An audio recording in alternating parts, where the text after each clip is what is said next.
How's it going, everyone? Welcome back to Nick at Night. Well, more like Nick in the middle of the day. Sorry I missed last Friday. I just have a lot of weird stuff going on with the holidays and whatnot. Getting ready for everything. It's going to be crazy over the next couple weeks. I'm going to try to keep my schedule, but I'll let you know if there's any changes. Man, we got a stack of books to go through from last week, so let's not waste any more time and get into it.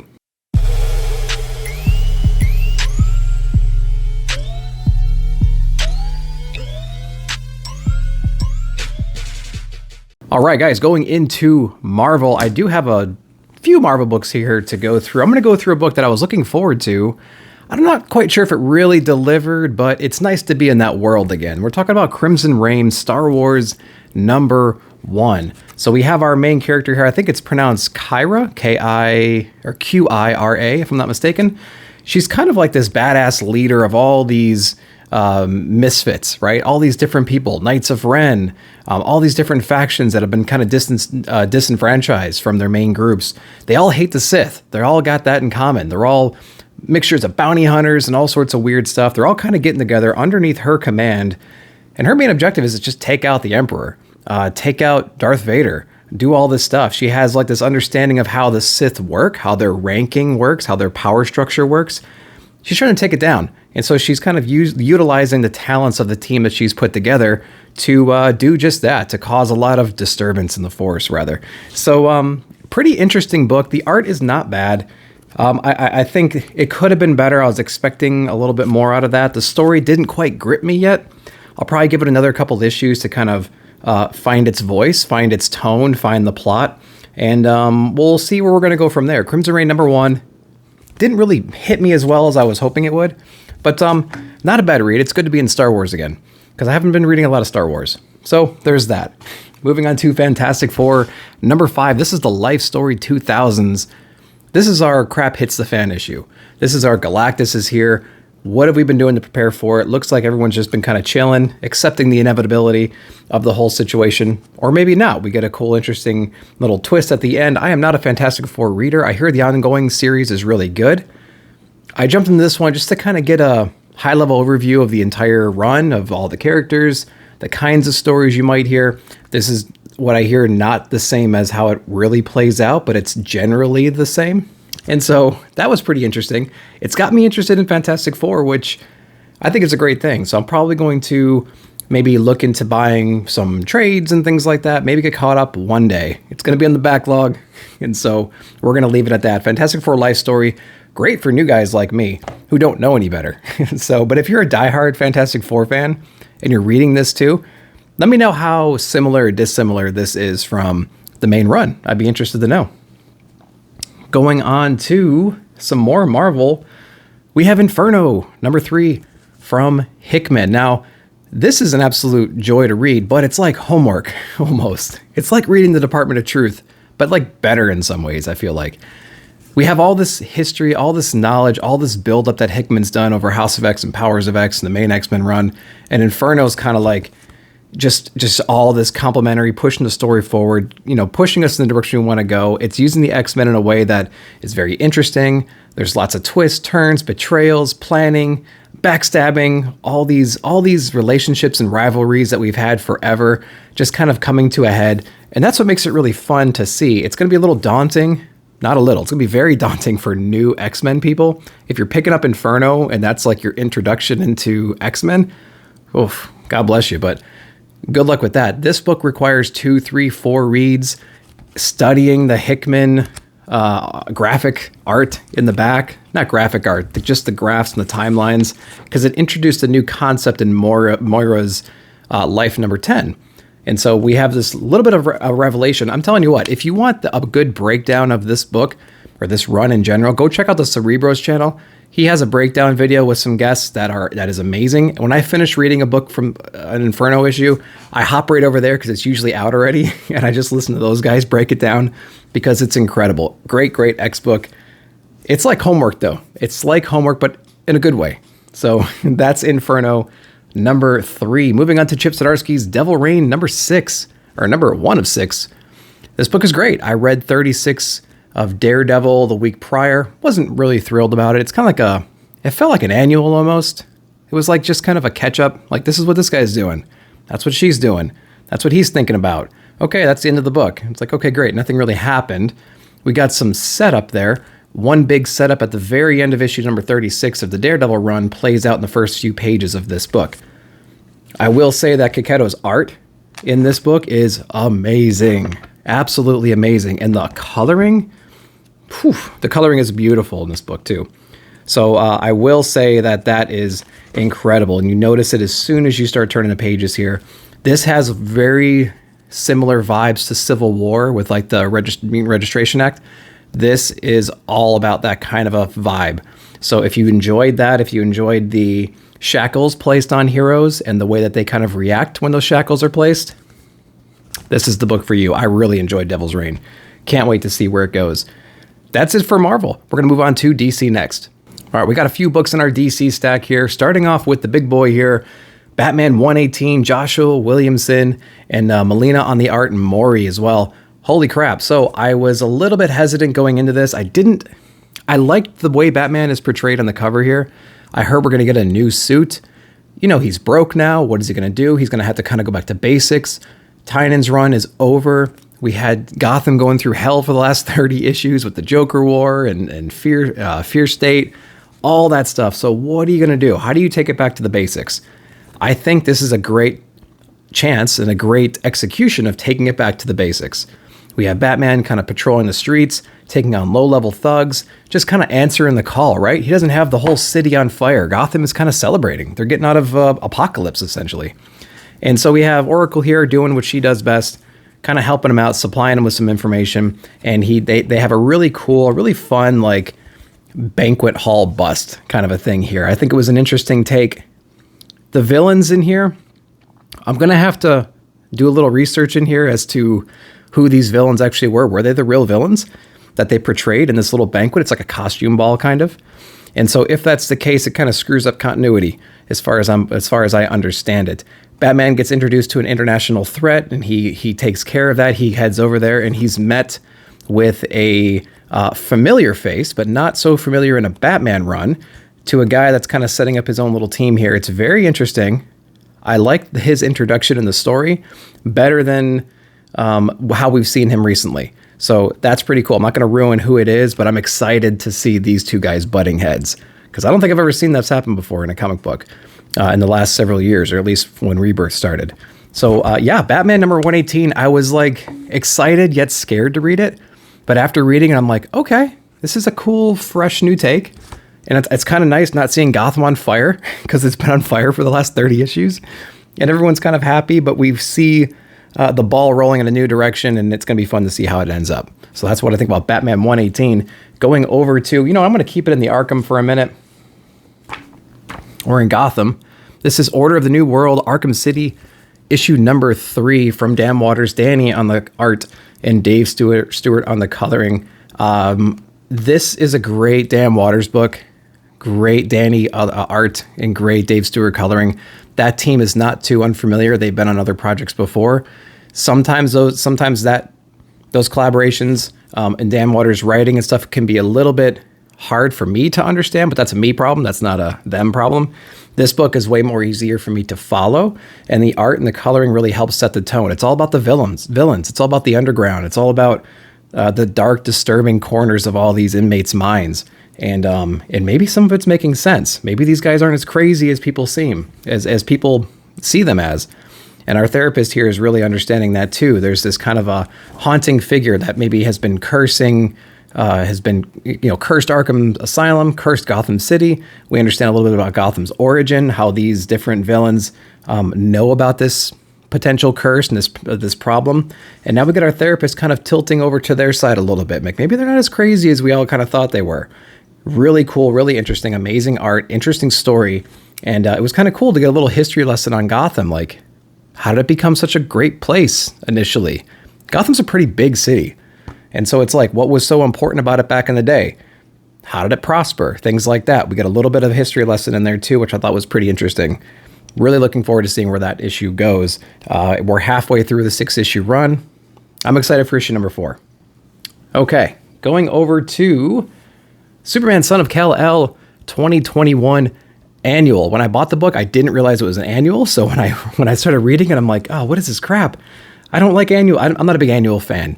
They seem to take some of the thoughts and theories from the main runs, and they kind of carry them over, but they usually do something a little bit different. And I don't know, I didn't like this. I did like the return of Lex Luthor. He was the best part of this book. I like how ruthless he is, how he's asserting his dominance over the other powers in control across the world. I thought that was pretty cool and clever, and you didn't quite know if he was serious or not. He's a serious dude. The worst part of this about this book is Jonathan, which is really a shame because it's his book. I'm not too thrilled with his motives and things like that. We got a hint in Supergirl, or what was it, Wonder Woman, or Infinite Frontier issue 0 with Wonder Woman, and she saw this potential future. I'm going to say potential because I'm still trying to understand if those potential futures are still in the roadmap for DC. They threw Magistrate out the window, so it's like, was that just like a possibility? There was no defining moment where we said, oh, if I make this decision, we go down the Magistrate path. If I make this decision, I kind of get around that and I save Gotham. Like, that never happened. So we saw Jonathan go bad, essentially. He was supposed to be this ultra mega threat. Maybe Tom Taylor's building to that in this series, but he's taking his sweet time. You know, we're only a few issues in, but he's tackling issues and doing things I just don't care about right now. And I don't see how it's putting us in that direction. I would rather have Jonathan see his father leave, feel the heaviness of that, feel the burden of the world, not quite sure who to turn to. Maybe he, seeks out the help from some of his friends and things like that. And maybe he gets some bad advice, or maybe he just doesn't act in time. Tragedies start happening. He can't quite handle it and he breaks. Like, that would be a great Jonathan story, I think. We're not getting that in Son of Kal-El right now. We're getting a lot of other stuff, which is great. I don't think it's executed well. I like the thoughts and the ideas. The execution is just not great. So I'd rather see that book go in a different direction. And I just wasn't thrilled with this issue either, because it's kind of more of the same. So that's what I thought about Superman Son of Kal-El. I don't think I'm going to keep reading it, but I don't know. Maybe I'll get another issue just to kind of see where it goes. But that's a hard book. It's a hard book because I had such high expectations for it. It's just kind of been like, meh. And I've seen the synopsises for like the next few issues. They don't really thrill me either. So I'm not thinking it's going to make any difference in the next couple issues as far as what I think about Son of Kal-El. So we are going to go over to Swamp Thing, issue number 10 of 16. This is the extended. It's been extended to 16 issues, which is great. I wonder when Ram knew this extension was going to happen. He probably didn't know it at issue 1. Maybe when the Suicide Squad tie-in came in, because I'm trying to figure out if I can read the story and figure out, if he would have changed this thing, it would have wrapped it up, and then 10 would be the last issue, right? But now we're getting an extension, so maybe the ending that he planned, he kind of found a way out of it and then found a way to continue it. And it almost feels like that's the case in here. He could have left this really open-ended, because this book kind of has an ending to it in a way. He added there's a couple pages towards the end that kind of open it up a little bit more, ask a couple more questions, and it makes for a good place to keep going forward. But you can tell I can tell when I read this book here, this could have been the 10th issue without any changes, and that could have just been it. And so that was interesting. I think if that was the case, there was no lesson learned though. We get introduced to Levi, the new host, the new avatar, and great story, great art. It started really, really well. The tie-ins did as best as they could. Issue number 9 didn't impress me at all. Issue 10 was better than 9, but not as good as the first issues. I think as a 10-issue run, it starts off real strong. It gets a little bit muddy with the tie-in, but it does as good a job as it can with the tie-in with the Suicide Squad. And then it kind of wraps up in a way that leaves it wide open for the next 6 issues to come in. And so that was good. You're going to get incredible art. You're going to get some thoughtful story in here, some good characters, some good inner monologues, some history lessons, some supernatural stuff. So if you're into Swamp Thing, go ahead and pick this one up. You can start from number 1. You don't have to have any previous knowledge. You're going to miss out on a couple of the nuances and some of the history, but you'll get the basic idea for sure if you just start with this, like I did. Swamp Thing number 10, pretty good read. Not blowing me away, pretty good read. Soul Plumber, issue number 6. This is DC Horror Line. What a cool book. Like, I feel like I need to have every once in a while just like a gritty, disgusting, the characters are deranged or like addicted. The art is real sketchy and gross. You know, I feel like we need one of those books in our pull list every once in a while. And this is the book that does that. So basically we have this boy who's completely desperate to kind of find God, to find his reason for being. He comes across this seminar or something like that where they're preaching exorcism and this machine that you can buy the plans for and build like an exorcism machine. He does that and released a demon out into the world. The demon's not so bad, I suppose. He has his moral issues and he does some pretty funny things in the previous issues here. But the company that's building and supplying all these plans, they have an ulterior motive. They're trying to put a face on of like, hey, we're trying to exorcise all these demons, but they know the truth behind what happens when you exorcise the demons. And they have a bigger plan that which we explore towards the end of this book. Again, it's gross, it's disgusting, it's over the top. It's great. It's great. I absolutely love this book. It has like Breaking Bad vibes in the very beginning of this issue right here. What a cool book, cool art, interesting writing. I just have a blast. It's one of those books you just kind of sit back and enjoy. You know what I mean? It doesn't take a whole lot to read into it. And it's just a fun book. It's just a fun book. So Soul Plumber is really cool. It's 6 issues. We're halfway through. I would recommend that one if you're looking for that like that nitty gritty, disgusting. It's like vulgar and over the top and just kind of crazy premise. It's a cool book, man. You should pick it up. That wraps up DC. Let's head over to Image Comics. And starting off Image, we're going to go into crossover issue number 10 from Donny Cates and Jeff Shaw. This book would be really good if you were really into the Image lines, the Image runs back in the 90s, if you had a lot of intimate knowledge and all those things. Even some of the newer Image stuff for the past 10 years.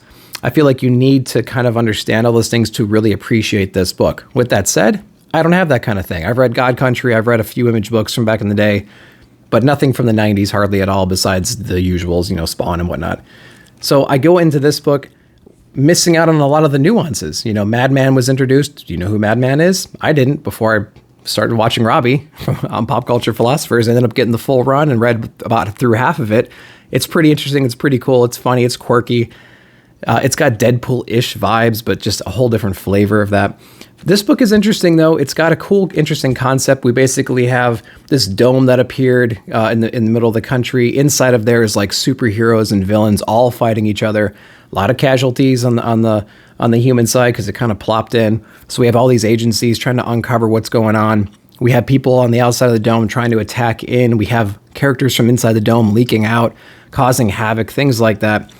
And it's extremely, extremely meta. We also have this mysterious comic book writer writing characters that are actually coming to life and killing other people in the world. It's nuts. It's actually nuts. So I think, who is it? Chip Zdarsky's dead in this book.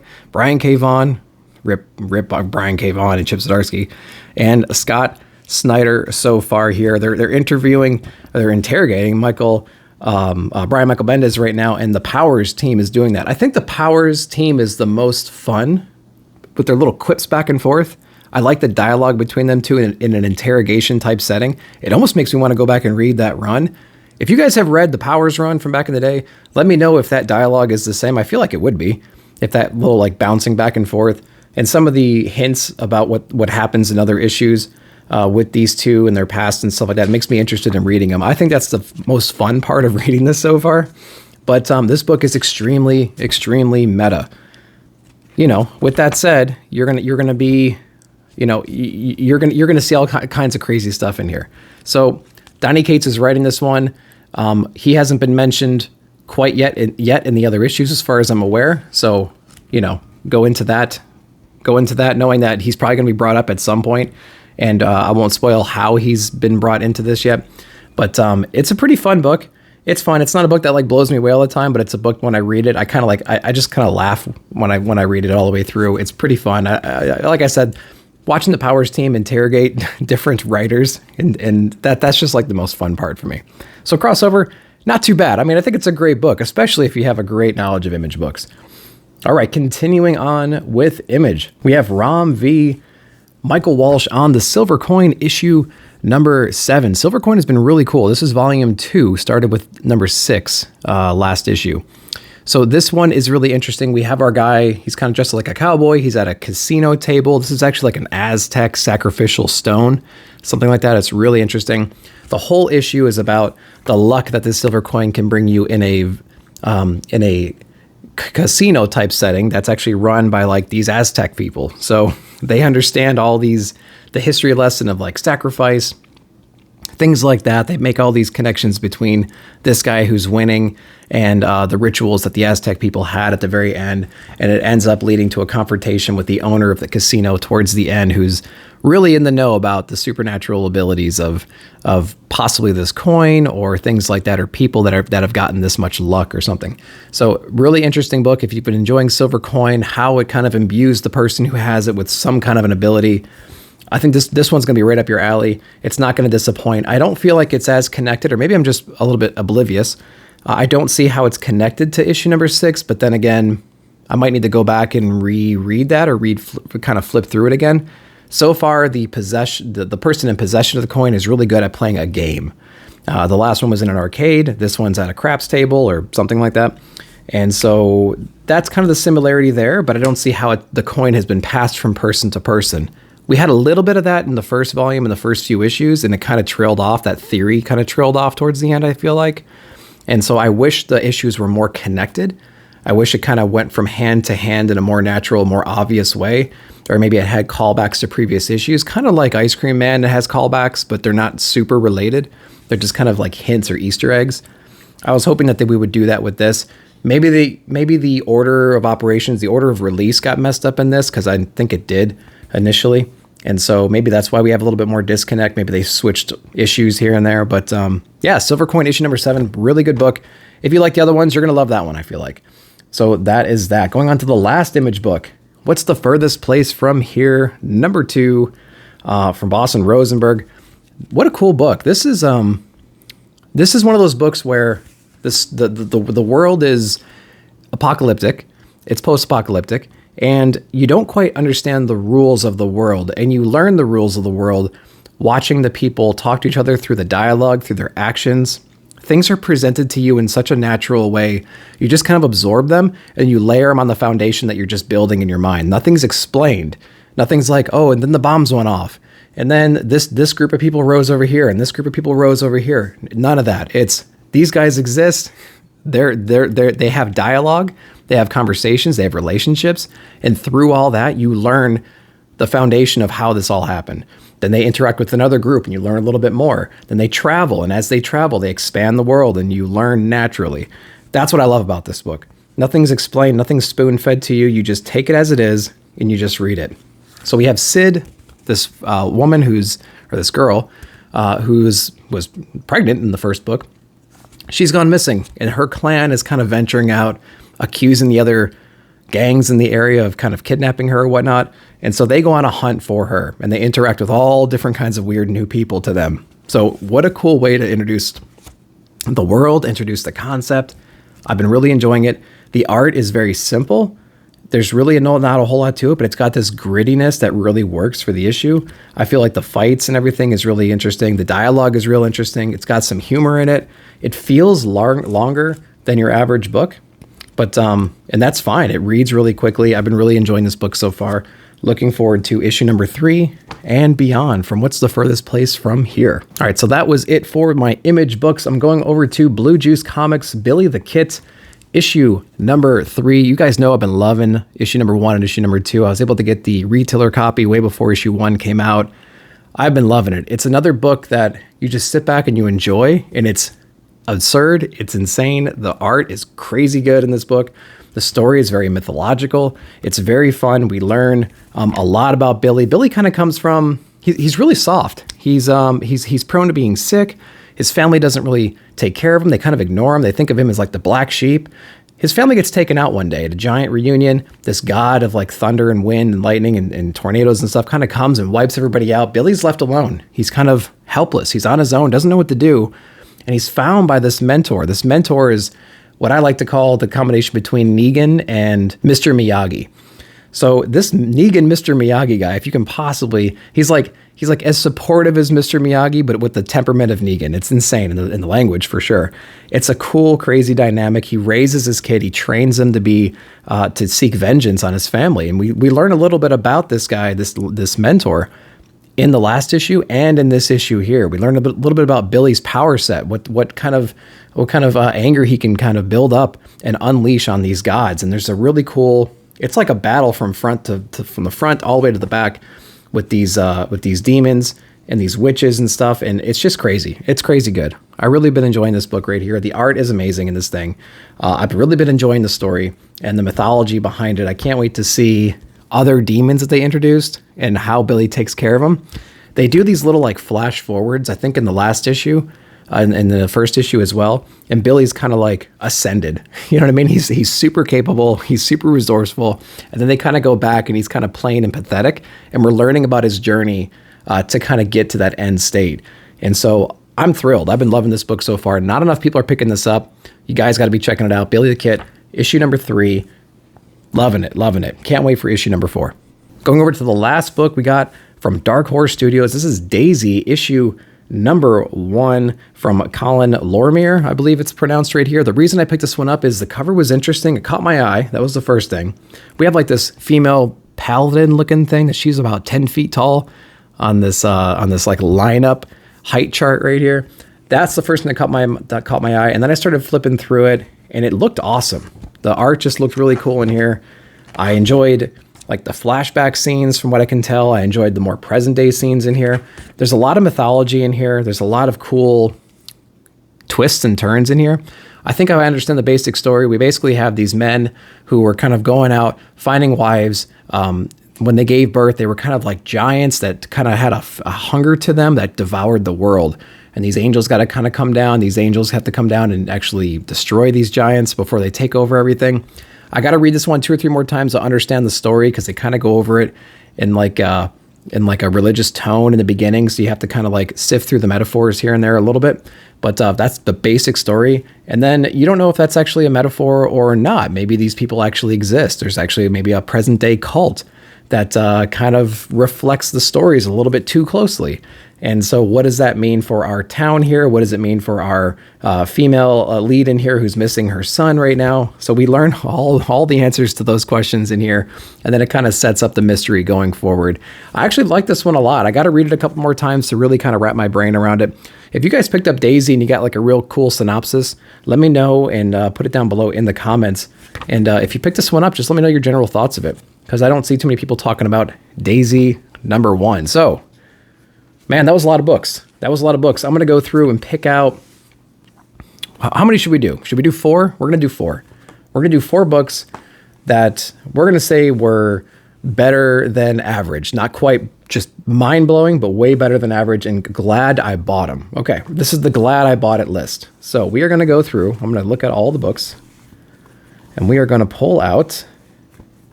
All right, so Devil's Reign was a book where I was a little bit trailing off on Daredevil, and then it bumped my excitement right back up for the whole thing. I think Devil's Reign was a great book. Looking forward to that one. I've been loving Billy the Kid. I'm going to say Billy the Kid number 3 because it hasn't disappointed me yet. It's just a great story. I like the mythology of it, and it was just a pleasure to read that book. I'm going to go into What's the Furthest Place from Here, issue number 2. Because this one, again, it's just a real organic way of introducing this crazy universe, this crazy town, this post-apocalyptic world. I'm loving that book. I'm loving the characters, the dialogue, and the art and everything on there. And I like Inferno, man. Inferno is just a great X-Men read. Lots of twists and turns in here. The complexity of the story is just, forget it. Forget about it, right? So what's cool about a book like this is you can read it, you can kind of understand what's going on, but then you go into YouTube and you get lost for like 4 hours watching everybody break it down, make the connections, and you just feel like, oh my God, this is such a great story that he's painting here. So I think Inferno is a really great one too. There's like 3 or 4 other ones that I'd be like, you got to be reading these too. But I'm going to stick with these 4 right now. Inferno, What's the Furthest Place from Here, Billy the Kid, and Devil's Reign, issue number 1. Guys, that's what I picked up. That's what I thought. What'd you guys think about these books? What were your favorite books of the week? Let me know down below. And if you have any answers to any questions I may have had or clarifications that I may have had in these books, let me know down there. Also, Like, subscribe, share, hit the bell notification for future videos. I appreciate it. I'll see you guys in the comments.